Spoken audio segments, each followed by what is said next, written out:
Now, to a myth that takes self-preservation to its natural conclusion. All right, so as you guys know, and you guys definitely know, we have tested a ton of myths where we have taken everyday objects to see if they're bulletproof. Like laptops, sheriff badges. Yep, and we've also done an episode on what is supposedly stab-proof. Like money. Exactly, but you know what? This one is gonna trump them all. We are taking everyday objects to see if they're bomb-proof.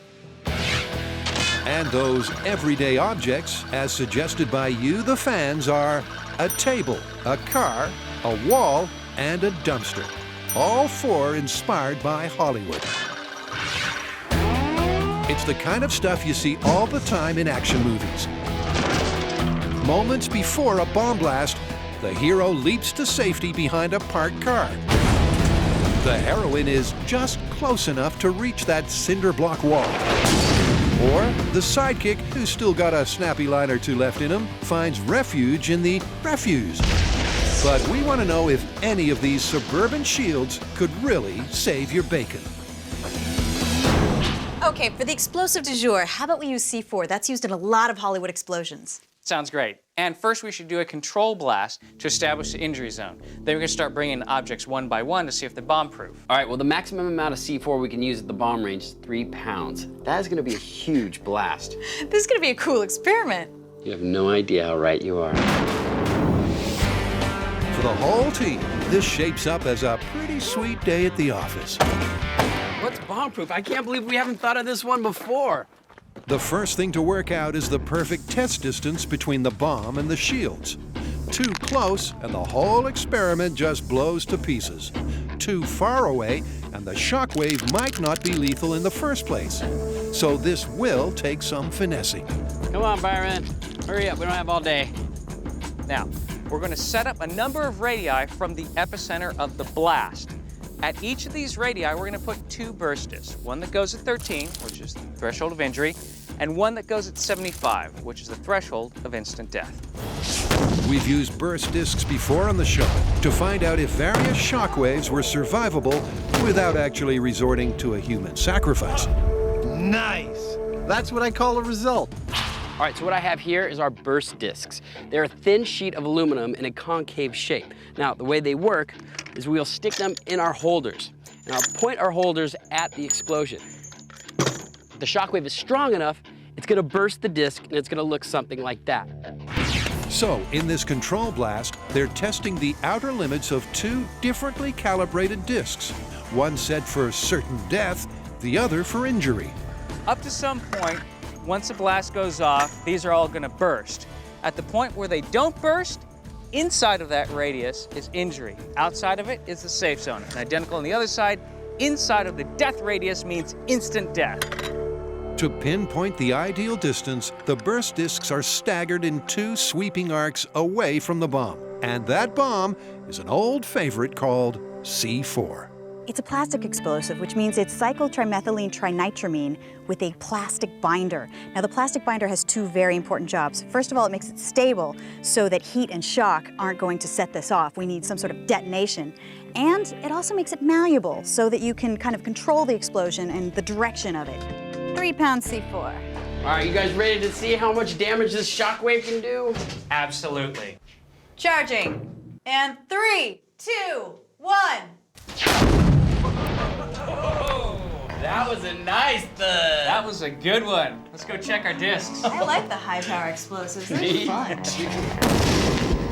3 pounds of C4 is the most we can actually use at the bomb range. And I can see why. That is a nice, high-powered, destructive explosion. We got a beautiful, quick poof, orange, and then nice, clear, kind of sheer destructive blast. Destructive is right. All that's left of the C4 spike is a stump. All right, so death side first, what do we got? We are bursting at 10 feet. So if you're anywhere 0 to 10 feet from the blast, you're dead. In the staggered arc, the 10-foot disc was the farthest one to burst. The discs at 11 feet and beyond stayed intact, so they've got their range. All right, let's check injury. As the shockwave expands, the chance of death, as you'd expect, decreases with distance. Ooh, look at all these ruptures. So this is the 20-foot marker. All the way through. All right, so that's the injury radius. 0 to 20 feet, you're getting injured. Once again, they've got their range by noting that the next disc at 21 feet didn't burst. So these are the blast boundaries, just inside 10 feet for certain death and inside 20 for injury. But could everyday objects placed on the edge of the zones really save life and limb? There's just one way to test it, and that's by blowing stuff up.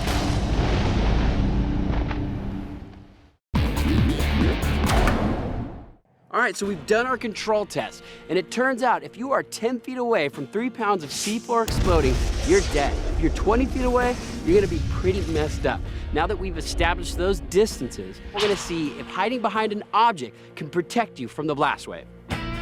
And the first object might not be your first choice of shelter, assuming you had a choice. That's because it's a plain wooden table. I don't think I'd want to be 10 feet away from 3 pounds of C4 behind just a table. Oh, come on, that's 3/4 inch pine. Yeah, it does seem kind of flimsy, huh? We'll find out how flimsy in just a few minutes. Grant plants the burst disc behind the pine as Kari and Tory deliver a twin for the 20-foot test. All right, let's point it towards the blast. This is the injury zone. All right, get in there. Given the likelihood of shrapnel, foam figures are added to catch any potentially fatal shards. But the way Grant sees it, that's not the main threat. So when we're looking at what is bomb-proof, what we're actually looking at is a branch of physics called fluid dynamics, because we're looking at the movement of air, and air is technically a fluid. Now, when you set off a high explosive, such as C4, what it does is create a high-velocity, high-pressure wave of air. And that high pressure is potentially what is deadly to you. With one table just 10 feet from ground zero and the other a scant 20, 13 PSI for the injury zone.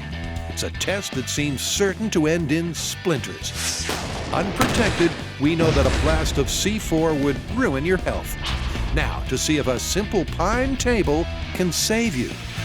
All right, so what I have here is 3 pounds of C4. I know it doesn't look like much, but wait till it goes off. As the warning rings out across the land, the team reconvenes in the one place out here they know is bomb-proof, the bunker. All right. Here we go. Okay, this is what is bomb-proof wooden table. All right, charging. In 3, 2, 1. Whoa! Wow. Well, that was definitely the death zone. Now, one table is down, but the other table is still standing. Let's go look at the damage. No prize for guessing which table is gone and which one looks kind of intact. But the rubble inside the death zone has a surprise in store. There's no table The left. table is completely destroyed. Oh my God. No way! The burst discs are intact. What the heck? How is that possible? The table must have deflected the pressure wave. That's exactly what it did, even if Tory finds the data hard to swallow. Well, there is no way you would have come away from this uninjured. No, but by our criteria, you would not have instantly died. Grant makes a good point. Incredibly, a simple wooden table made an otherwise fatal explosion survivable. Now, to check out the injury disc at the 20-foot mark. Okay, well, the table's still standing. Let's see. Sort of. It's not burst. Is It's the other definitely one? crinkled. You may have got away without any injury on this one. Okay, these results are so interesting. Let's go check out the high speed. I'm dying to see what it looks like. Me too. And it looks like that massive shockwave was at least interrupted by the table that Tory quite recently called flimsy. Whoa! Wow. Look at the wave. Yeah, you see the waves pass right over the top. So it looks like it is bomb-proof as far as the pressure wave goes. Yeah, but I mean, look at all that shrapnel. This is so counterintuitive because the disc didn't burst, but that table is in shreds. Both tables absorbed the brunt of the blast. In the 10-foot death zone, extreme shrapnel from the shattered wood might have been fatal, but the shockwave wouldn't. And at 20 feet, you will remain snug and safe. Next up is our second potential blast blocker.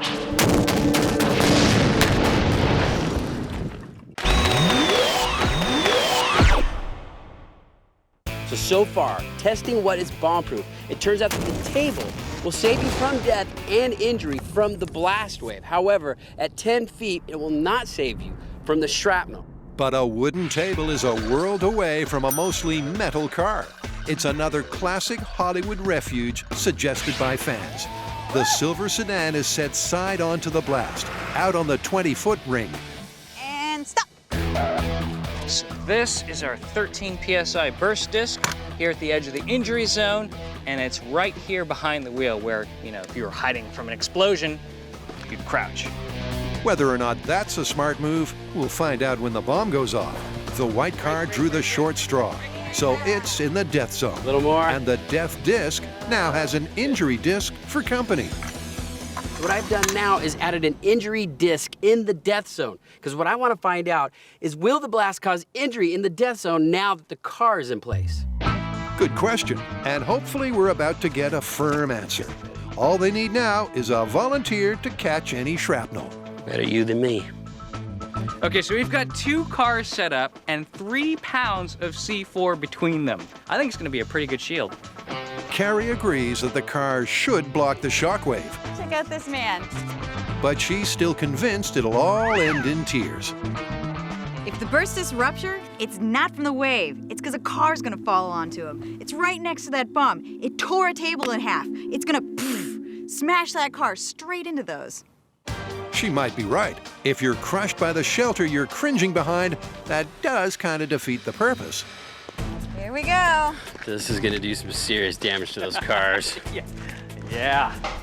No question, but what damage, if any, will the C4 do to someone huddled behind the hubcaps? Okay. Here we go. In 3, 2, 1. You know what? That looked like a pretty good bomb shield. Dude, did you see how far it moved the car? Yeah. I'm not so sure. Let's check it out. It's clear that the car nearest the bomb took a beating. But just to build the suspense, they checked the injury zone discs first. Oh my gosh, look at the damage it did to that car. Shattered the window, knocked the hubcaps off. Wow, that is intense. But the disc tells its own story. They're not burst. We're good. All right, looks like we're bomb-proof against injury at 20 feet.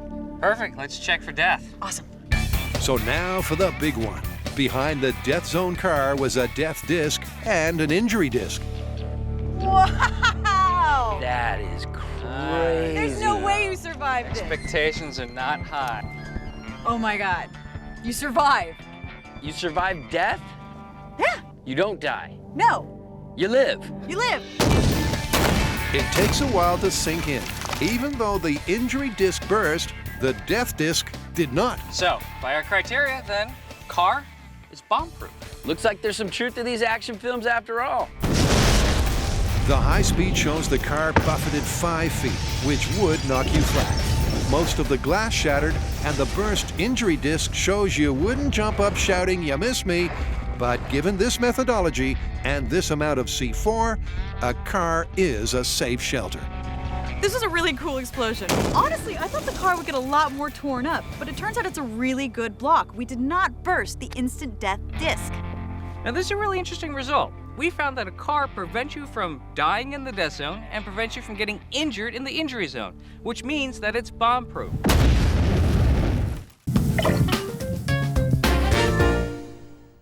So here's where we're at. We are testing the myth of what is bomb-proof. And so far, we've tested a wooden table and a car. And as it turns out, those things are bomb-proof, both in the death zone and in the injury zone. Next up, we're gonna test one of these, a dumpster. It's like in the action movies where a bomb's going off, hero sees the dumpster, thinks, oh, I'll jump in there and be safe. Whatever happens, it looks like they've already confirmed the myth that getting in is a whole lot easier than getting out. What a shame. Somebody threw away a perfectly good MythBuster. A little help. As with the table and the car, they'll test 2 dumpsters, one at the 10-foot death zone and one at the 20-foot injury zone. Perfect! If this doesn't work out, we could be trash man.